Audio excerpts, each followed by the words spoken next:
Hello dear friends, सत श्री अकाल, नमस्ते, आदाब। आप सभी का मेरे YouTube चैनल में बहुत बहुत स्वागत है। आज मैं आपको प्रेजेंट इंडेफिनिट के WH या हाउ से शुरू होने वाले वाक्य सिखाऊंगा बड़े ही आसान तरीके से। तो इससे पहले मैं चाहूँगा कि जिन लोगों ने मेरा चैनल सब्सक्राइब नहीं किया है तो सब्सक्राइब ज़रूर कर दें, और साथ ही साथ मैं जो भी वीडियो डाल रहा हूँ उसको लाइक और शेयर ज़रूर करें प्लीज़। तो हम टॉपिक शुरू कर रहे हैं। WH या हाउ से शुरू होने वाले वाक्य।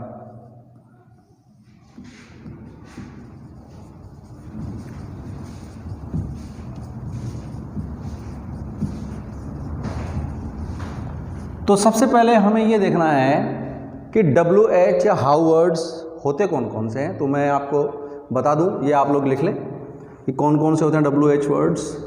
जैसे what, where, when, why, who, whom, whose। इनका अर्थ अगर अपन देखें तो इनको हिंदी में क्या कहते हैं, वो वाट यानी तो आप सभी जानते हैं, वाट यानी क्या, वेयर यानी कहाँ, व्हेन यानी कब, व्हाई यानी क्यों, हु यानी कौन या किसने, whom यानी किसे, इसका अर्थ भी किसने होता है, किसने या किसके, whose यानी किसका। इसके अलावा देखिए which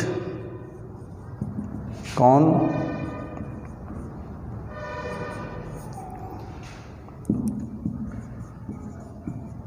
किस भी अर्थ होता है इसका, वो अपन जब प्रैक्टिस करेंगे तो मालूम चलेगा अपन को।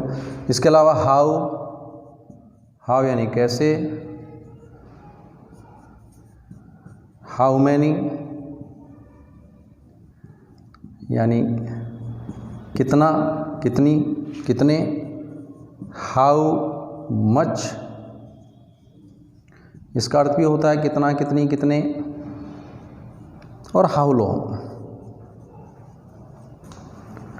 लॉन्ग जिसका अर्थ होता है कितना या कितनी देर या कितनी दूर। तो ध्यान रखिए, पहले तो ये हाउ मैनी, हाउ मच और हाउ लॉन्ग के बारे में आपको बता दूं। हाउ मैनी जो है वो प्रयोग होता है यदि कोई वस्तु संख्यात्मक होती है, और हाउ मच जब कोई वस्तु मात्रात्मक होती है। मात्रात्मक की बात जब होती है तब हम हाउ मच का प्रयोग करते हैं। इनका प्रयोग कैसे करना है ये मैं अभी आपको सिखाता हूँ। आपको दो तीन एग्जाम्पल लिए हमने। जैसे फॉर एग्जाम्पल हमने एक वाक्य लिखा, रमेश कहाँ रहता है। रमेश कहाँ रहता है। दूसरा वाक्य देखिए, गोपाल कब उठता है।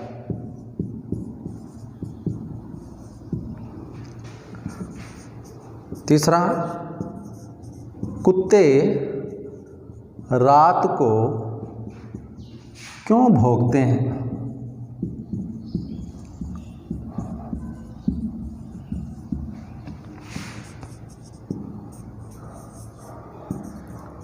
तुम सुबह क्या खाते हो।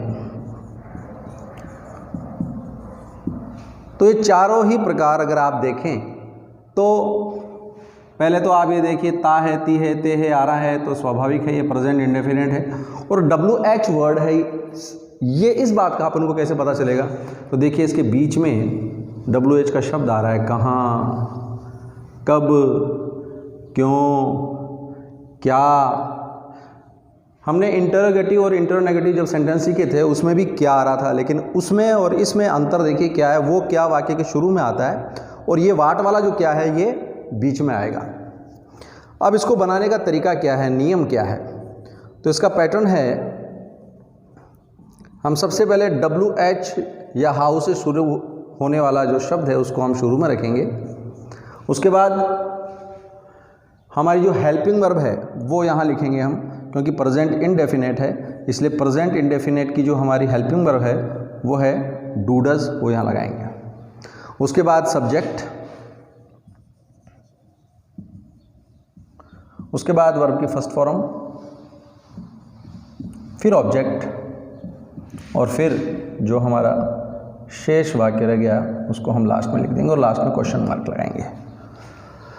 अब देखो इस नियम के हिसाब से हम इसको ट्रांसलेट करते हैं, लेकिन जैसा कि मैंने आपको बताया था किसी भी सेंटेंस को ट्रांसलेट करने से पहले आप 3 चीज़ें ढूंढ लें, सब्जेक्ट, वर्ब और ऑब्जेक्ट। चलो हम ढूंढते हैं इसमें क्या क्या दे रखा है। सब्जेक्ट दिया हुआ है कौन, रमेश। वर्ब दिया हुआ है रहना, ऑब्जेक्ट इसमें है ही नहीं। क्या रहता है, नो, इसका आंसर नहीं आ रहा है, तो इसका मतलब इसमें ऑब्जेक्ट नहीं है। तो सिर्फ हम सब्जेक्ट और वर्ब के अकॉर्डिंग हम इस सेंटेंस को सॉल्व करेंगे। पहले WH या हाउ वर्ड हमें लिखना है और वो है कहाँ, कहाँ मतलब वेयर। उसके बाद डू डज लगाना है। अब देखो डू और डज लगाने का नियम मैंने आपको सिखाया है कि अगर कर्ता एक वचन हो तो डज लगाना है, बहुवचन हो तो डू लगाना है, ठीक है। तो रमेश जो है वो एक वचन है, इसलिए हमें किसका प्रयोग करना है, डज का प्रयोग करना है। उसके बाद आगे चलिए सब्जेक्ट, सब्जेक्ट कौन है, रमेश। उसके बाद वर्ब, वर्ब क्या है, रहना, रहना यानी लिव। आगे कोई शेष कोई वाक्य है नहीं, इसलिए हमें लास्ट में क्वेश्चन मार्क लगा देना है। तो वेयर डज रमेश लिव। इसी तरह से आगे चलिए, यहाँ सब्जेक्ट दे रखा है गोपाल, वर्ब दे रखी है उठना, ऑब्जेक्ट इसमें भी नहीं है।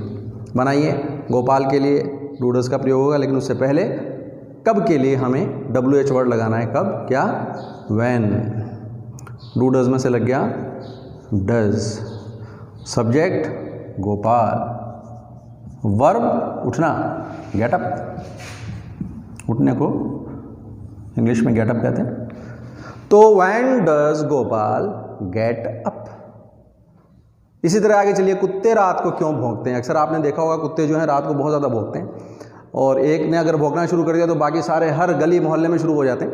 तो इस सेंटेंस को हम ट्रांसलेट करते हैं, कुत्ते रात को क्यों भौंकते हैं। तो इसके लिए सबसे पहले हमें 3 चीज़ें ढूंढनी है। सब्जेक्ट दिया हुआ है कुत्ते, वर्ब दिया हुआ है भौंकना, ऑब्जेक्ट नहीं दे रखा है इसके अंदर। चलिए, तो सबसे पहले WH वर्ड लगाएंगे, क्यों। क्यों का मतलब वाई। डू डज लगाएंगे सब्जेक्ट के हिसाब से। सब्जेक्ट देखिए आप कुत्ते हैं, एक कुत्ते नहीं बहुत सारे कुत्तों की बात हो रही है, तो इसका मतलब बहुवचन हो गया, और बहुवचन के लिए हमें लगाना है क्या, डू, वाई डू। उसके बाद सब्जेक्ट डॉग्स, उसके बाद वर्ब भौंकना, भौंकने को इंग्लिश में कहते हैं बार्क। ऑब्जेक्ट इसमें है नहीं, शेष क्या रह गया, रात को, यानी एट नाइट। तो देखिए ये इंग्लिश बन गई हमारी, why do dogs bark at night. आगे चलिए, तुम सुबह क्या खाते हो। अब इसके लिए आपको WH वर्ड पहले लगाना है, तो WH क्या के लिए क्या लगेगा, वाट। उसके बाद डू डज में से, क्योंकि यहाँ पे सब्जेक्ट अगर अपन देखें तुम बहुवचन है, इसलिए डू, सब्जेक्ट यू, वर्ब खाना ईट, शेष क्या रह गया, सुबह यानी इन द मॉर्निंग, लास्ट में क्वेश्चन मार्क। तो इस तरह से आप आसानी से WH के जो वर्ड्स हैं उसको शुरू में लिख करके और आप आसानी से इंग्लिश बना सकते हैं। अब मैं आपको एक नियम सिखा रहा हूं, वो है हाउ मैनी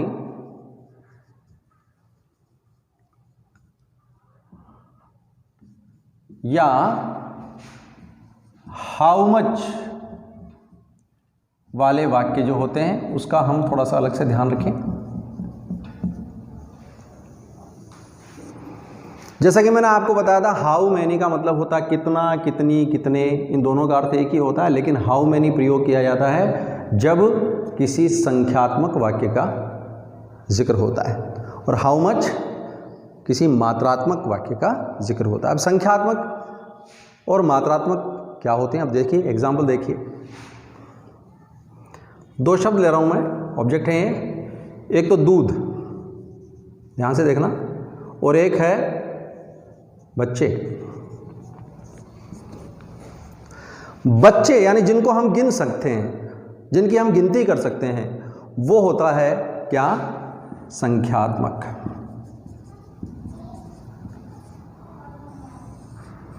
तो यहाँ ध्यान रखिए, ये संख्यात्मक है, इनकी हम गणना कर सकते हैं, गिन सकते हैं। इसके लिए हमें प्रयोग करना है किसका, हाउ मैनी का।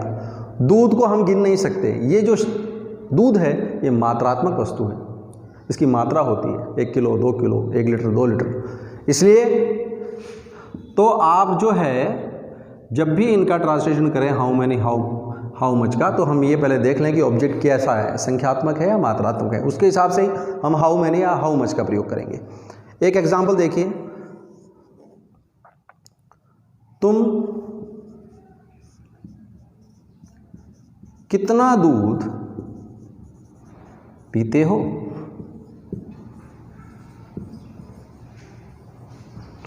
तुम कितना दूध पीते हो। अब यहां पर आप देखिए कितना का प्रयोग हो रहा है, यानी हमें हाउ मैनी या हाउ मच का प्रयोग करना है। लेकिन आप पहले देखिए हाउ मैनी या हाउ मच में से क्या लगेगा।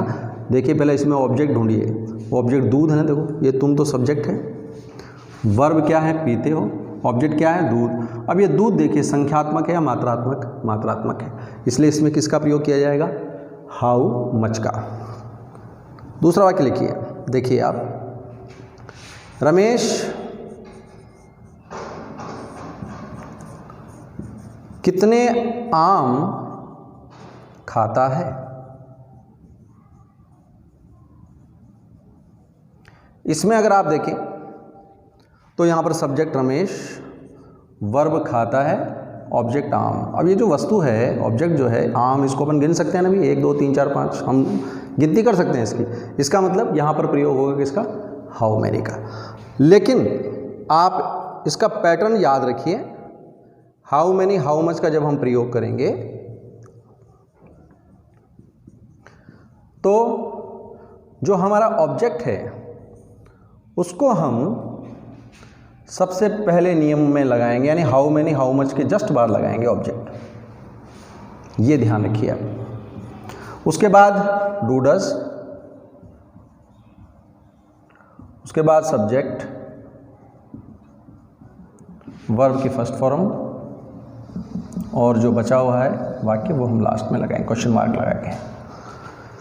चलिए ट्रांसलेट कीजिए, तुम कितना दूध पीते हो। सबसे पहले लिखेंगे हम WH का वर्ड कौन सा, हाउ मच। उसके बाद ऑब्जेक्ट लिखेंगे दूध यानी मिल्क, हाउ मच मिल्क। उसके बाद डू डज लगाएंगे, क्योंकि यहाँ पे तुम बहुवचन है इसलिए क्या लगेगी, हेल्पिंग वर्ब डू। फिर सब्जेक्ट तुम यानी यू। उसके बाद वर्ब पीना, drink, question mark. How much milk do you drink. देखिए दूध के लिए ड्रिंक और टेक दोनों का प्रयोग हो सकता है। ध्यान रखिए, ड्रिंक जब आता है तो इसका मतलब होता है किसी चीज़ को गट पीना, एक सांस में पी जाना, और स्वाभाविक है जो ठंडी चीज़ होती है उसी को हम ड्रिंक करते हैं, पीते हैं। अगर दूध गर्म होता है तो उसको हम एक साथ नहीं पी सकते, उसको सिप ले करके घूंट उसको हम पीते हैं, तो उसके लिए टेक का प्रयोग होता है। लेकिन आप यहाँ ड्रिंक और टेक दोनों का प्रयोग कर सकते हैं, लेकिन ये सिर्फ समझने वाला समझेगा। अगर ड्रिंक आ रहा है तो इसका मतलब दूध ठंडा है, और अगर टेक है तो इसका मतलब दूध गर्म है। तो how much milk do you drink. आगे चलिए, रमेश कितने आम खाता है। यहाँ हम प्रयोग करेंगे क्योंकि आम को हम गिन सकते हैं, ये संख्यात्मक है, इसलिए इसमें प्रयोग करेंगे हम किसका, हाउ मैनी का। How many, object mangoes, do does लगाएंगे, रमेश एक वचन है इसलिए डज का प्रयोग करेंगे।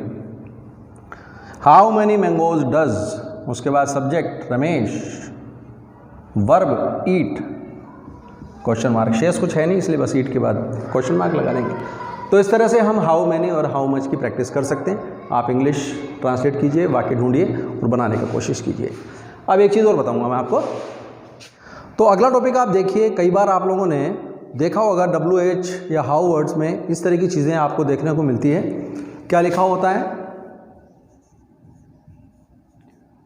किस में, किस पर, किसके साथ, ये शब्द आपने कई बार लिखे हुए देखे होंगे। इसके लिए ध्यान रखिए, मैं आपको एक टॉपिक पढ़ा रहा हूं, वो है प्रीपोजिशन प्लस विच या हुम।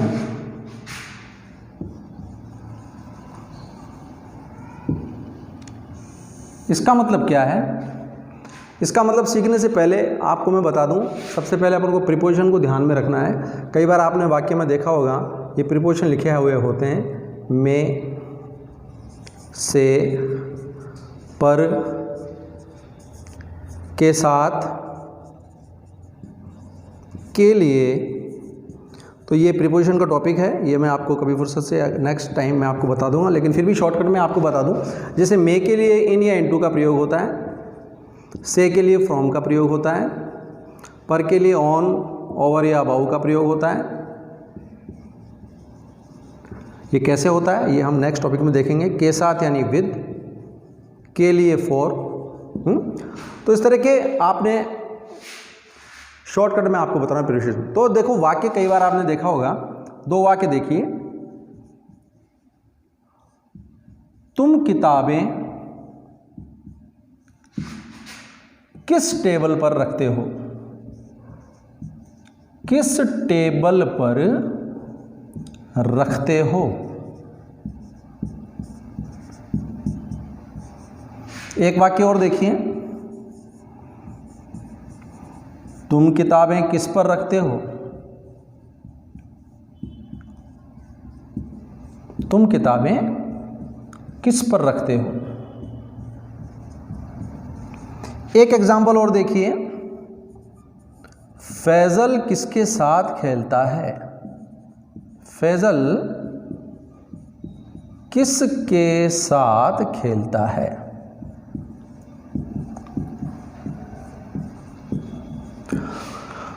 तो देखिए आप यहां पर देखो, किस टेबल पर, यहां पर किस पर, किसके साथ।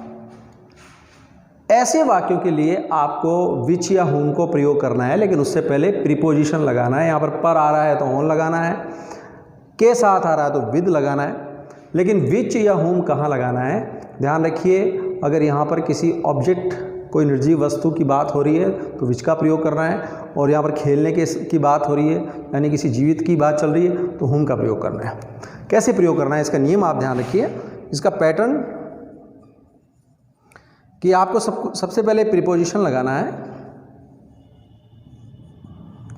उसके बाद विच का प्रयोग करना है या हुम का प्रयोग करना है। के साथ के लिए तो हुम का, और किस पर, किस में, उसके लिए विच का। प्रीपोजिशन विच या हुम, उसके बाद डू डज, सब्जेक्ट, वर्ब की फर्स्ट फॉर्म, ऑब्जेक्ट और अदर, और लास्ट में क्वेश्चन मार्क। अब देखो इसको हम ट्रांसलेट करते हैं। तुम किताबें किस टेबल पर रखते हो? तो देखो इसको हम ट्रांसलेट करते हैं। सबसे पहले हम क्या करेंगे, प्रीपोजिशन लिखेंगे किस टेबल पर का मतलब ऑन, और उसके बाद किस टेबल यानी विच टेबल, ऑन विच टेबल। ध्यान रखो किसके साथ जो शब्द आ रहा है उसको साथ रखना है आपको, ऑन विच टेबल। तो ऑन विच टेबल, उसके बाद डू डज, तुम के लिए डू, उसके बाद सब्जेक्ट यू, उसके बाद वर्ब रखना कीप, और ऑब्जेक्ट क्या रखते हो, किताबें, बुक्स। इसी तरह से आप यहां देखिए, यहां पर तुम किताबें किस पर रखते हो, यहां पर टेबल नहीं है देखो, यानी किसके साथ जो शब्द दे रखा है, अगर शब्द दिया हुआ है तो वो इसके साथ ही लगेगा, विच टेबल यानी इसके विच के साथ लगेगा, और नहीं दिया हुआ तो सिर्फ प्रीपोजिशन ही लगेगा। यहां पर हो जाएगा on which do you keep books. कई बार हम बच्चों से पूछ लेते हैं आप कौन सी कक्षा में पढ़ते हैं या किस कक्षा में पढ़ते हैं, तो देखो किस कक्षा में, यानी in which class do you read. ठीक उसी तरह से आगे देखिए फैजल किसके साथ खेलता है, तो यहाँ पर के साथ के लिए विद होम, क्योंकि जिसके साथ खेलता है वो कोई जीवित व्यक्ति है, तो विद होम उसके बाद डू डज का प्रयोग करेंगे। डज क्योंकि फैजल के लिए प्रयोग कर रहे हैं इसलिए डज का प्रयोग होगा। Does Faisal verb play, object इसमें है नहीं, क्या खेलता है, तो बस ये with whom does Faisal play. तो इस तरह से आप वाक्य बनाने की कोशिश कीजिए। तो आज के लिए ये टॉपिक जो मैंने आपको दिया है इसकी प्रैक्टिस कीजिए। Thank you very much.